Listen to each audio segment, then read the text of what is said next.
Bonjour à tous, bande d'archéorollistes. Alors, aujourd'hui, deuxième partie de la très appréciée interview de Didier Guizeris. C'était la vidéo qui m'a permis de passer le cap des 1000 abonnés, donc merci beaucoup, merci.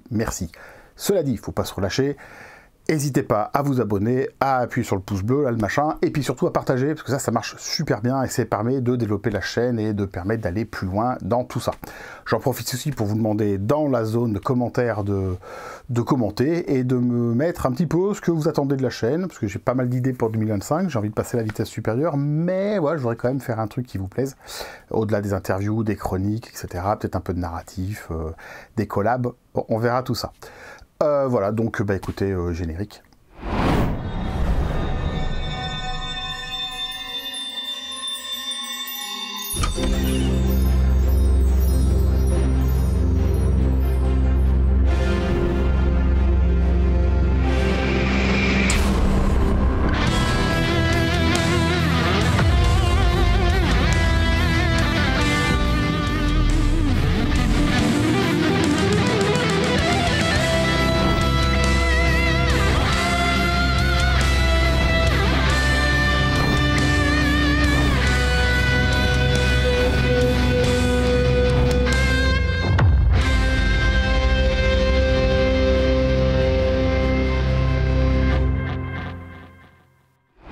Alors je vais faire encore dans les vieilleries parce que ma chaîne ça reste une chaîne de vieux.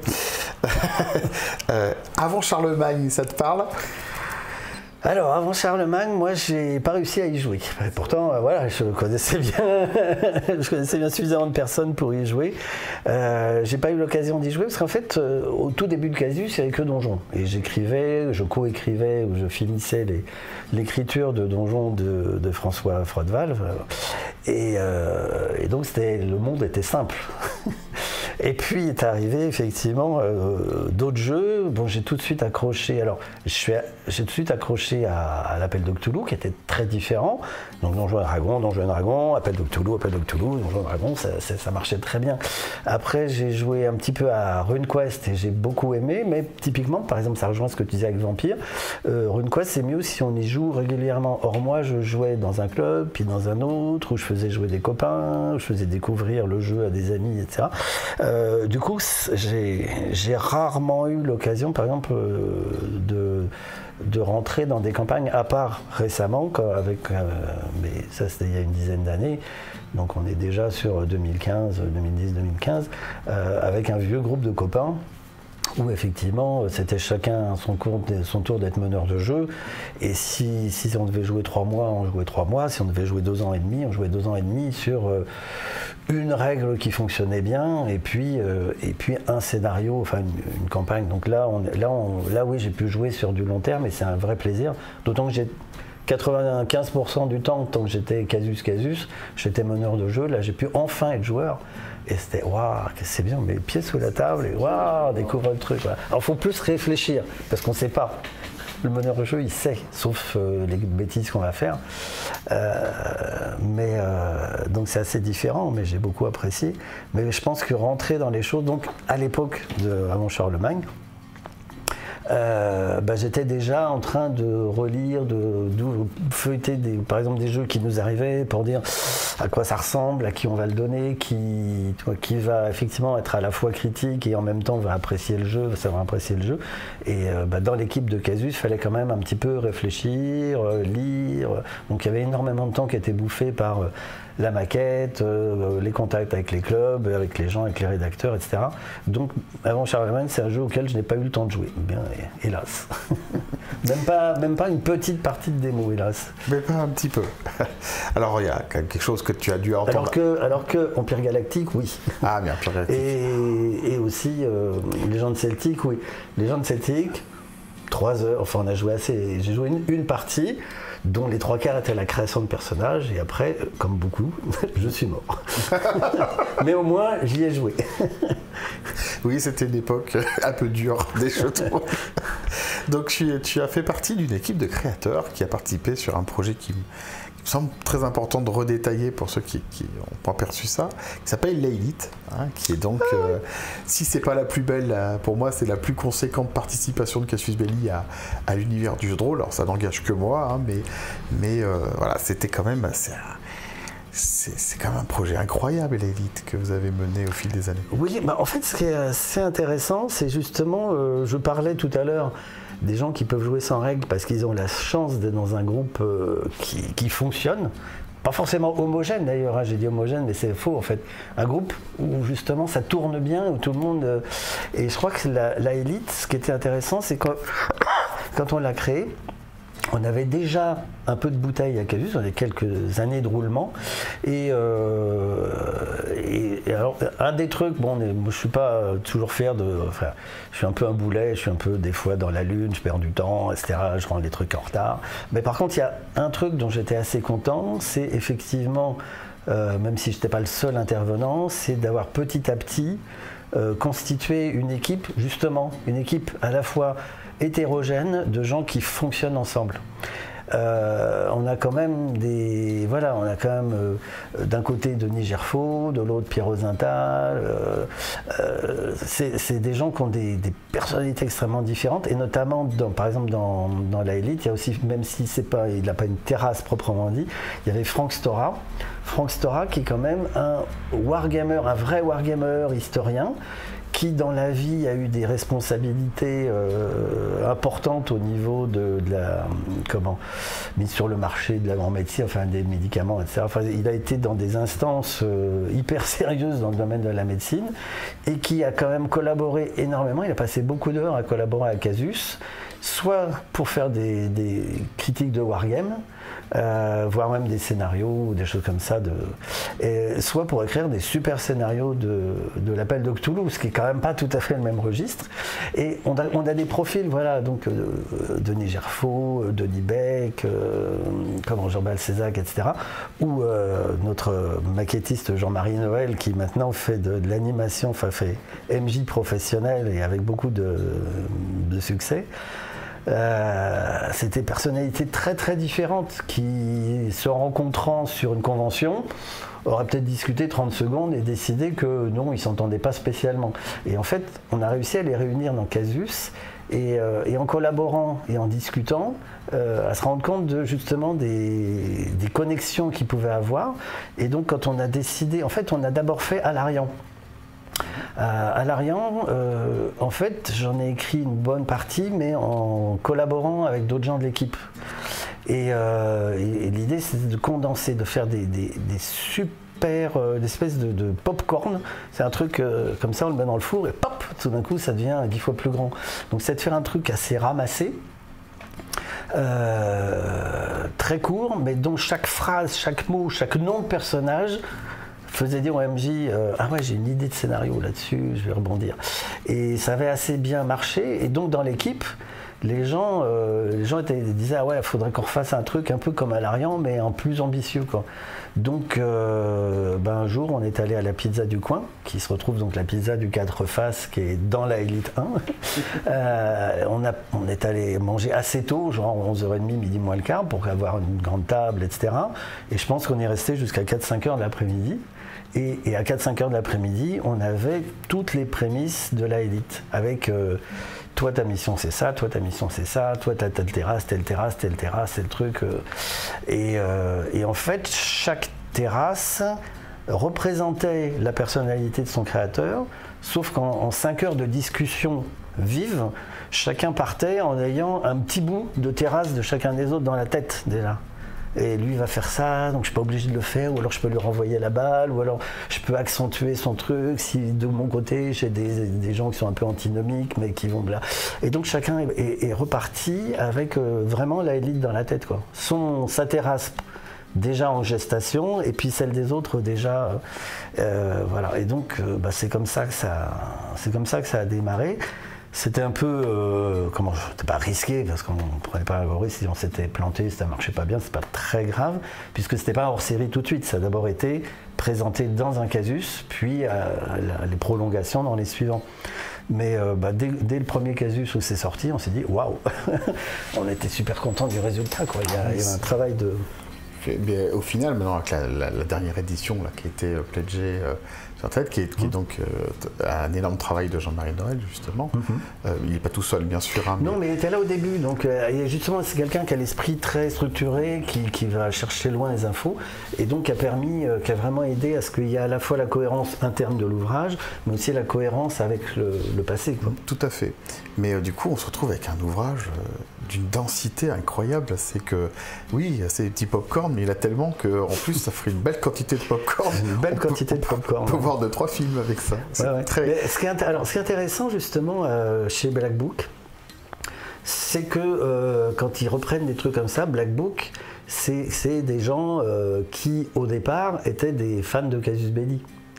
Donc, du coup, ils se sont imprégnés de l'esprit Casus. Et ce qui ressort dans les trucs qu'ils font dans les rééditions, dans le magazine, mais surtout dans la Élite, ou les choses qu'ils font, c'est que finalement, un peu comme je le disais tout à l'heure, moi j'adorais lire Pilote et puis j'ai fait Casus avec, et eux ils font effectivement des tas de choses dans Black Book, enfin certaines choses qui sont très archéo-holistiques justement. En fait, ils ressortent des vieilles choses et ils en font des nouvelles choses parce que c'est déjà la génération ou une ou deux générations après nous, quoi. Et du coup, c'est ça qui est bien, c'est qu'il y a, quand on en parle ensemble, on partage tout un tas de choses. Nous, c'est peut-être plus profond parce qu'on l'a sorti et on en sortirait toujours la même chose aujourd'hui, enfin la même chose, en tout cas le même type de choses. Et eux, parce qu'ils s'en sont imprégnés et qu'ils rajoutent leur personnalité. Donc c'est vraiment intéressant. Enfin, il y a une vraie démarche aussi de richesse que tout pop en fait.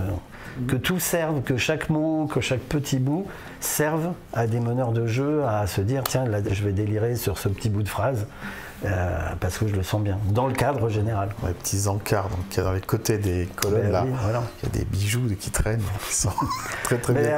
Dans les petits encarts, c'est un truc de Casus, ça c'est un truc qu'on mettait déjà dans l'ancien Casus, le Old Casus, et qui par exemple, là je l'ai un petit peu fait mais moins dans Méga 5, mais il y en a beaucoup dans Méga 3, quand je relisais Méga 3, mais on ne pouvait pas refaire un Méga 5 équivalent à Méga 3, tout simplement parce qu'à l'époque, on avait l'habitude de lire des caractères petits, étroitisés, et de pouvoir mettre, ça fatiguait pas les gens de lire 5000 signes par page.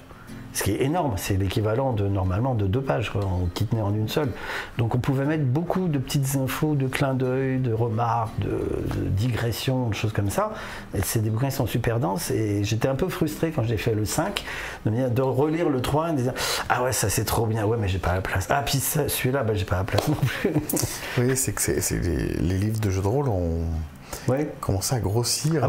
Après, il y a des tas de gens qui me disent merci d'avoir pensé à la presbytie, des lecteurs qui vieillissent et d'avoir écrit beaucoup plus gros. Mais du coup, on met moins de choses dans le livre. Il y a encore de la marge. Moi, je pense quand même. Bon, un jeu qui a beaucoup de succès en ce moment, c'est Alien. Pour moi, qui tient plus du jeu de plateau avec du rôle, parce que vraiment, la position des personnages dans les vaisseaux sont importants, etc. Mais ce qui est assez impressionnant, c'est que le bouquin fait 400 pages et il y a des textes en très gros caractères avec des marges. On pourrait diviser par 2 la quantité de papier. Le bilan carbone n'est pas bon. Je suis désolé. Alors que dans Casus Belli, en 3 pages, il y avait un contenu incroyablement dense. Alors effectivement, moi je suis le premier à pu être capable de lire facilement tous ces tout petits caractères. Mais effectivement, il y avait quand même un rapport densité nombre de pages qui était tout à fait différent. Voilà, on n'a pas besoin de se censurer, de choisir les bonnes idées. Enfin, on mettait tout et puis on essayait que tout soit bon ou très bon ou excellent, mais on mettait tout et ça permettait justement une cohérence et une profondeur aussi, parce qu'il y avait des clins d'œil ou parfois des notes de marge qui contredisaient un petit peu, mais pas tant que ça ce qui était dans le texte. Ah oui, mais en fait non, il y a sous cet aspect qui fonctionne bien, il y a des dissonances, etc. Donc ça permettait de s'amuser en tant que MJ, de lancer tout un tas de trucs au MJ pour qu'ils puissent improviser. On le voit bien. Enfin, ça n'a rien à voir, mais effectivement, un bon prof en lycée, collège, c'est quelqu'un qui en sait 10 fois plus que ce qu'il enseigne. parce que on lui pose une question, il répond, il y a un truc difficile, il va trouver une métaphore pour tel élève, une autre métaphore pour tel autre élève, et une troisième métaphore, parce qu'il a tout un tas de trucs derrière. Et ça, les élèves, du coup, ils accrochent et ils apprécient.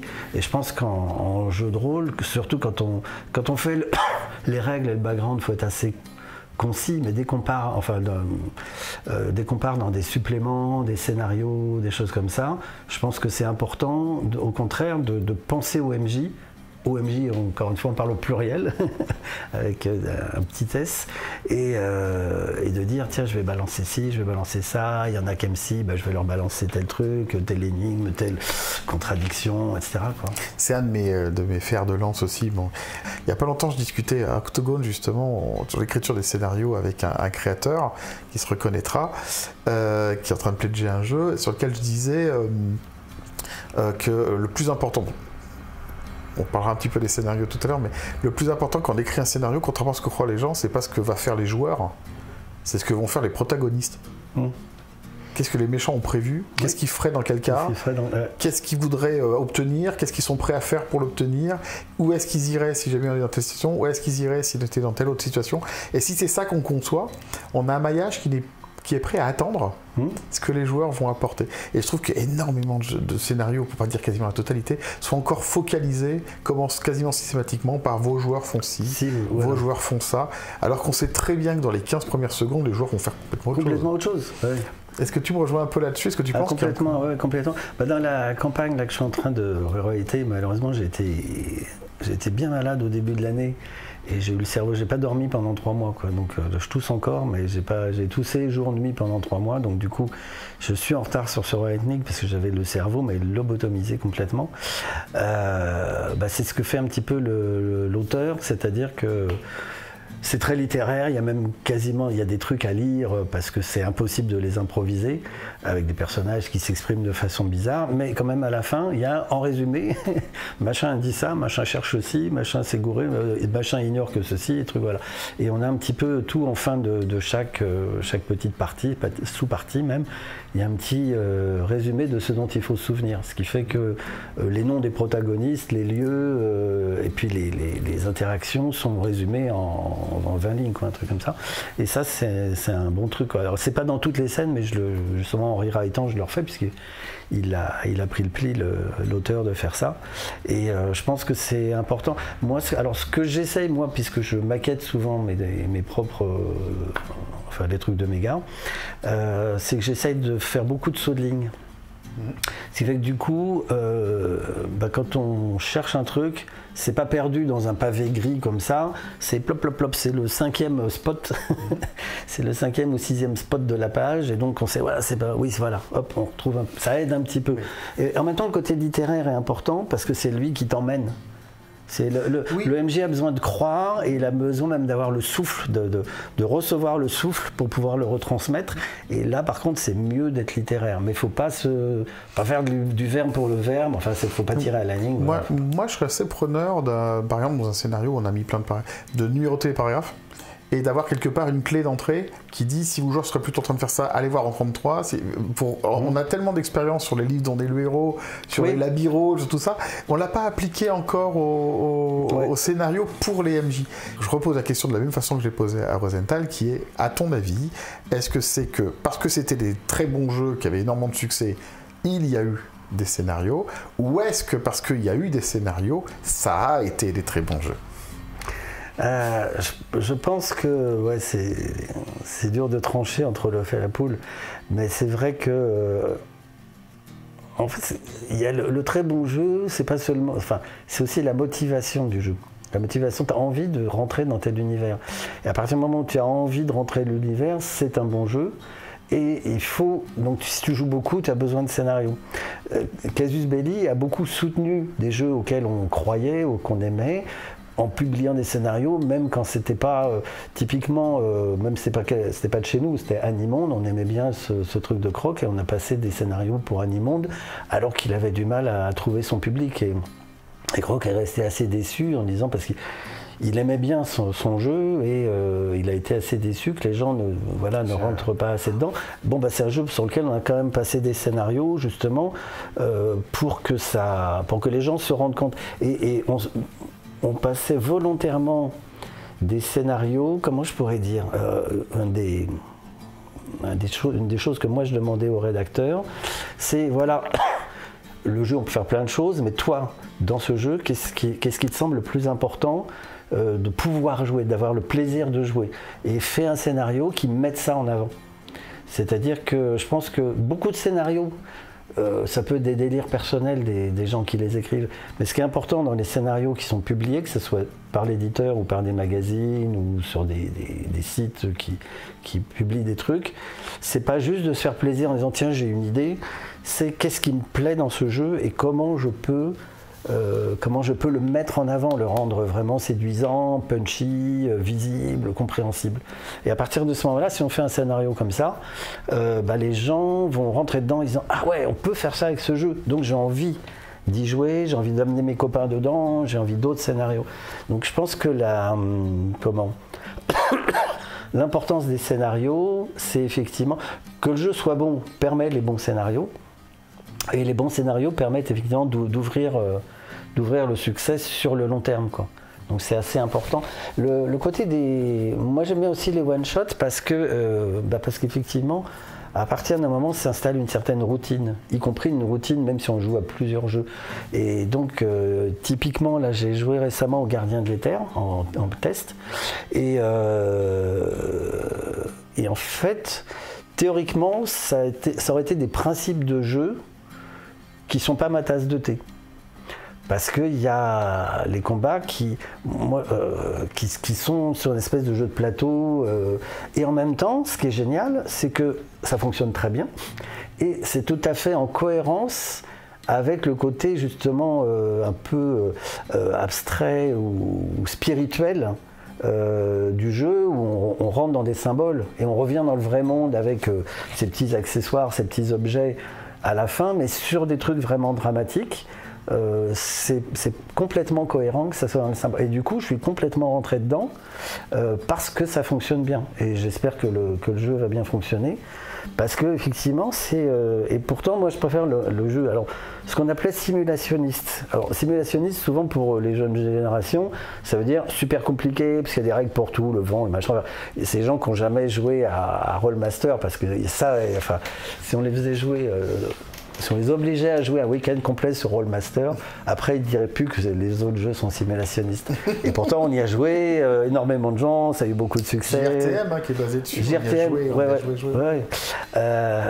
Mais en fait, ce qui est intéressant dans le jeu simulationniste, c'est que si les règles sont bien faites, le joueur qui connaît bien les règles, il va minimaxer, bien se balader, etc. Mais le joueur qui ne connaît pas du tout les règles, qui débarque, il va marcher à l'instinct en fonction de ce qui lui apparaît dans l'univers.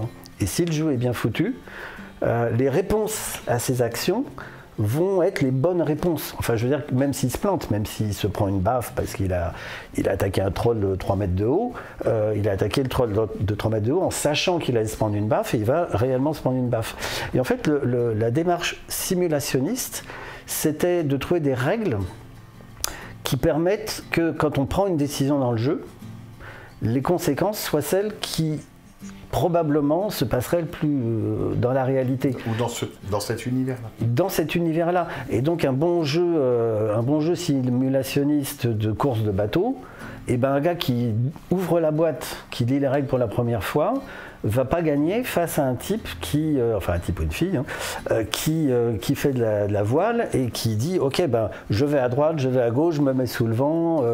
Alors quelle est la règle? Tu peux m'expliquer? J'ai pas bien compris la règle. Si je veux aller là, qu'est-ce que je fais? Bah tu mets des points là-dedans et puis tu fais ci, tu fais ça. Ben, je fais ça, voilà. Et en fait le principe de base des jeux de simulation au départ, c'est que quelqu'un qui connaît bien le sujet va bien s'en sortir, même s'il n'a pas bien compris les règles. Alors, il faut toujours qu'il y ait quelqu'un qui ait bien compris les règles pour au moins lui expliquer. Mais et celui qui connaît bien, qui a bien lu les règles, mais qui ne connaît pas encore bien le domaine, genre effectivement la voile ou la course auto, un truc comme ça, il va se planter parce qu'il il fonctionne juste sur les règles, mais pas sur la connaissance de l'univers. Et je pense que c'était une démarche intéressante qui a donné des usines à gaz. Parce qu'effectivement, tout est important dans la vie, y compris le choix. On le voit bien avec les golfeurs, ils choisissent le bon club. Si on veut un jeu qui simule ça, il faut bien qu'il y ait des règles qui font que chaque club a un truc différent. Donc, alors, dans les jeux vidéo, c'est bien parce que c'est l'ordinateur qui calcule tout, on peut remettre ce genre de choses. Donc, les jeux vidéo peuvent se permettre d'être hyper simulationnistes. Mais comme il y a un côté flemmard, puisque c'est le jeu qui fait tout, quoi, hein, la cuisine, le machin, le ménage, tout. Quand on arrive sur un jeu où on doit soi-même gérer les règles, il y a un petit côté je sais plus faire, ou soit j'ai la flemme, soit à une époque je le faisais, mais là maintenant, oh là là. Donc je pense qu'il faut trouver, et ça, je fais une parenthèse dans la parenthèse, mais je parlais tout à l'heure des jeux de plateau qui ont été amenés justement par Asmodée sur le marché du grand public. C'est que moi, en tant que jury de divers concours, j'ai vu, par exemple, ressortir, alors je crois que c'était, je vais me goûter, c'était Mare Nostrum, je crois que c'est Mare Nostrum. Mare Nostrum, c'est Civilisation. Sauf que Mare Nostrum, ça joue en un nombre de tours fini. C'est exactement les mêmes plaisirs, les mêmes démarches intellectuelles, les mêmes challenges, les mêmes interactions entre joueurs. Sauf que je crois que ça dure 7 ou 8 tours. Donc ça doit durer 2h30, 3h. Alors que Civilisation, j'ai joué une fois de 2h du matin à 7h, de 2h l'après-midi à 7h du matin. C'est une super partie, mais à 7h du matin, on ne savait toujours pas s'il y avait quelqu'un qui dominait le jeu. Donc, oui, c'était marrant à une époque, il y avait un côté, je passe une nuit blanche, mais une fois passé ce gag, on n'est pas là pour faire du Guinness et des records, et donc... les jeux de rôle c'est pareil aussi, on a beaucoup joué à des jeux de rôle dans lesquels on ne savait pas si la campagne était finie ou pas, parce qu'en fait on jouait pour jouer, mais c'est parce que c'était une époque très de geek, on était tous des spécialistes très pointus sur le jeu de rôle, on était rentrés dans une passion qui n'était pas facilement accessible, donc on était prêts à vivre tout ça de 7 jusqu'à 7h du matin, des week-ends entiers et tout. Mais maintenant on est sur un public qui est plus mainstream et qui du coup a un créneau de 4 heures pour bien se faire plaisir, mais après demain ils font autre chose, donc il y a une certaine professionnalisation du calibrage des jeux qui a entraîné effectivement des jeux plus... avec 8 tours, on sait où on est, on sait ce qui s'est passé, et c'est logique, c'est une professionnalisation. Surtout que quand le plaisir de jeu est le même, finalement c'est bien. On peut jouer, vaut mieux jouer X fois à des jeux, quitte à ce qu'il y ait des extensions, etc., plutôt que de ne pas savoir, où on en est. Donc je pense que on a un petit peu digressé sur ton histoire, sur tes questions à propos des scénarios. Mais je pense qu'effectivement, il faut gérer en fonction du public, quoi. Il y a des publics qui vont... Il y a encore aujourd'hui des films qui vont durer 3h30. Et les gens vont avoir mal aux fesses, mais ils vont regarder un film pendant 3h30. Et il y en a d'autres qui ne sont pas capables de regarder un film entier de 1h30 dans une salle, parce qu'au bout de 20 minutes...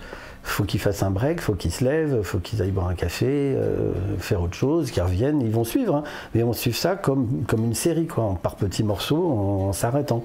Et 1h30 d'un coup, c'est déjà trop. Alors 3h30, mais il y a tous les publics, et ce qui est intéressant, c'est que le jeu de rôle, petit à petit, s'adapte à tous, quoi. T'as vraiment des jeux d'horreur, et puis des jeux de chat, t'as tout. C'est ça qui est bien, c'est pas devenu mainstream encore à cause du temps qu'on y passe, mais je pense qu'on peut continuer à développer des choses et faciliter le travail des joueurs et des MJ pour...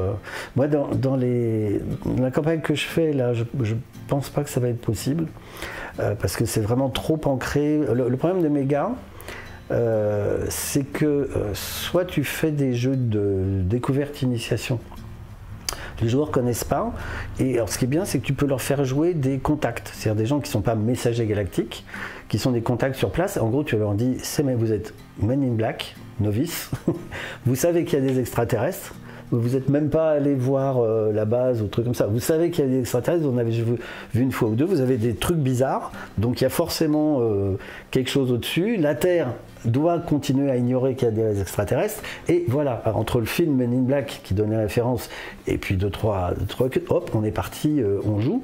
Par contre, si on veut jouer vraiment à Méga et à jouer des messagers galactiques, il faut leur expliquer, c'est des personnages qui ont été suivis sur Terre, puis qui sont partis sur une autre planète, on leur a fait découvrir qu'il y avait une assemblée galactique, ils ont eu 2 ans et demi de formation, ou 3 ans de formation, d'entraînement sur des planètes, des trucs, etc. Forcément, moi, je passe 3/4 d'heure à expliquer. Donc soit les gens ont envie de jouer des mégas, par curiosité pour l'univers, mais là c'est des joueurs. Si c'est des joueurs lambda ou des gens qui aiment bien picorer, je peux leur faire qu'une initiation et je peux pas les faire aller beaucoup plus loin parce qu'effectivement, après il faut expliquer le background et soit ça ralentit la partie, soit on le dit au début et ça ralentit le démarrage. Donc il y a des fois des univers qui sont pas faciles à adapter à ce qu'on dit. Il y en a des plus faciles que d'autres. C'est pour ça aussi qu'il y a un succès assez important sur les jeux de rôle qui sont directement issus d'un succès de séries, de films. Et il y a l'autre chose aussi, c'est que James Bond permettait de jouer à 1 ou 2 joueurs, justement. Oui. Et ça, c'était très bien, parce qu'il y a des gens qui avaient du mal à réunir un groupe. Et quand ils étaient... quand les 2 joueurs faisaient partie d'un plus large groupe, mais c'est juste la difficulté, c'est de réunir le groupe, ça se passait très bien, parce que c'est des gens qui avaient l'habitude de jouer dans un groupe plus large, et pour une fois, ils jouissaient de cette liberté de ne pas avoir à discuter avec les autres, d'être juste en tandem, et ça fonctionnait très bien, donc ça a permis ce genre de choses, mais du coup, les autres, après, l'ont associé en disant « Ah bah, mais James Bond, c'est quand on n'est que 2 ». Ce qui est un peu ce que tu viens de dire, quoi. Mais ça marchait très bien, et c'est vrai que les univers se prêtent, en fait, ce qu'il faut voir, c'est dans un univers qui soit celui d'un film, d'une œuvre, ou qui soit proposé par des créateurs, c'est quelle est la liberté, c'est-à-dire ce qui est bien d'avoir un cadre très détaillé, et en même temps que le fonctionnement même du jeu et de l'univers permettent les sorties de jeu. C'est pas une trahison. Dans Alien, on peut difficilement décider qu'une troisième, une race autre, encore pire que les aliens, débarque et qu'on s'allie avec les aliens pour lutter contre. Ah, ils arrivent pourtant bien à créer des propres xénomorphes. Oui, voilà. Garder l'idée d'alien tout en créant une nouvelle surprise auprès des joueurs. Mais il y a des jeux qui permettent pas trop de sortir, surtout sur des gros trucs, sans qu'on le ressente comme une trahison. Dans Méga, et ça c'était depuis le 2 ou le 3, mais je pense que c'est plutôt le 3, parce que le 2 il y avait très peu de background en fait autour. Dans Méga 3, il y avait l'idée des méga renégats. Ce qui permet donc d'utiliser des personnages qui ont été méga, qui ont la formation, qui ont les pouvoirs, et en fait qui sont complètement livrés à eux-mêmes. Enfin, ils ont quitté l'organisation, mais ils gardent leur pouvoir, ils gardent la possibilité de se déplacer à travers des points de transit. Il n'y a rien qui leur interdit dans le jeu. Et donc ça permet des parties beaucoup plus anarchistes que le jeu de base, qui est très... Bon, il y a quand même des codes moraux à respecter, des choses comme ça. Et donc ça, c'est prévu dans le jeu, ce qui fait qu'on peut faire des scénarios complètement... à côté, sur des zones complètement oubliées, dont plus aucun méga vivant se souvient que ça existe, et d'avoir quand même tous ces points de transit dont on a les coordonnées, donc qui permettent d'y aller, quoi. Donc j'ai vraiment voulu garder cette liberté, qui est un cadre, des principes, des choses comme ça, et puis en réalité, le MJ, enfin les joueurs qui ont envie de faire complètement autre chose, ça reste en cohérence. Pour moi, les grands jeux, les grands jeux, c'est ceux-là. C'est l'appel de Cthulhu, parce que tu peux très bien faire un scénario d'enquête dans lequel il y a un gars comme Jacques Léventreur qui a tué quelqu'un, il n'y aura absolument aucun monstre du culte. Voilà. Et c'est très intéressant, parce qu'on se demande justement. Et puis en fait, non, c'était un type. Ces jeux sont très solides. D'ailleurs, on peut faire des jeux purement d'enquête toute simple. Tu connais Harry Dixon, ça te dit quelque chose ou pas? Alors, le nom, oui, mais alors je rappelle. C'est le Sherlock Holmes américain. Oui. Et en fait, c'est Jean Ray. Jean Ray, c'est un écrivain belge qui écrivait du très bon fantastique, des années 50-60, mais qui écrivait du très bon fantastique. Et dans les Harry Dixon, il y a le côté Scooby-Doo, mais moins gag que Scooby-Doo. Donc il y a toujours un truc où tout s'explique à la fin, sauf un détail, quoi. Il y a toujours un truc, oui, mais voilà. Oui, et ça, c'est super intéressant. Mais même Scooby-Doo a été très malin avec ça, parce que bon, je suis un grand fan de Scooby-Doo. Ma compagne aussi, donc du coup, on a quasiment l'intégrale.